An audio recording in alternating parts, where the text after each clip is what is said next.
Dito kami nag-stay muna ngayon sa bahay ng anak ko sa Bunso. Andito kami sa 9th floor. O di ba ang taas. Maganda dito sa lugar na to, lahat malapit. Kung makikita nyo, walking distance lang dito yung mga groceries. Siguro mga 3 yung groceries dito. Hindi katulad doon sa dati nilang bahay, although accessible naman sa mga sasakyan.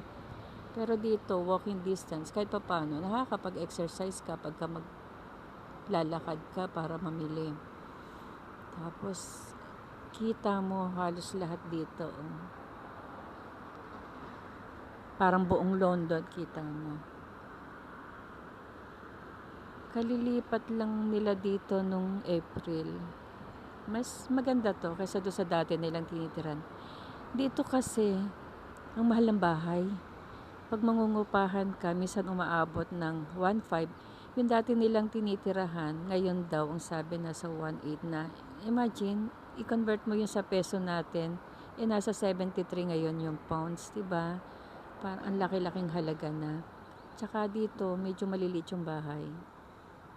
Kaya, yung mga malalaking bahay lang na nagkakaroon, talagang medyo nakaka-LL na talaga sa buhay. Malapit kami dito. Ayan, yung BM Home Store na yan, groceries din yan. Ito, stockan nila yan sa labas. Tingnan mo, may mga basurang itinatapon. Parang sarap mag-dumpster diving, no? Ayun pa. Nung nakaraan doon sa bahay na tirinirahan nila, every time magtatapon ng basura, si Jano, sumasama ako. Kasi ang dami ka talagang mapapakinabangan na makukuha. Yung iba nga naiuwi pa namin eh. Kasi dito sa kanila, pag tinatapon nila isang bagay, parang halos bago pa.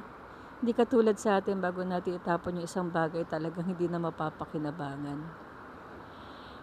Medyo basa yung kalsada. Umulan yata kagabi. Nasa 9 degrees pa rin ang dito, ang temp. Tinatsaga ko lang yung lamig dito sa labas. Nandito ako sa labas. Doon sila sa loob nanonood. Mamayang hapon, doon naman kami kala Kimber pupunta. So, ayun. Ganda dito, parang kita mo lahat.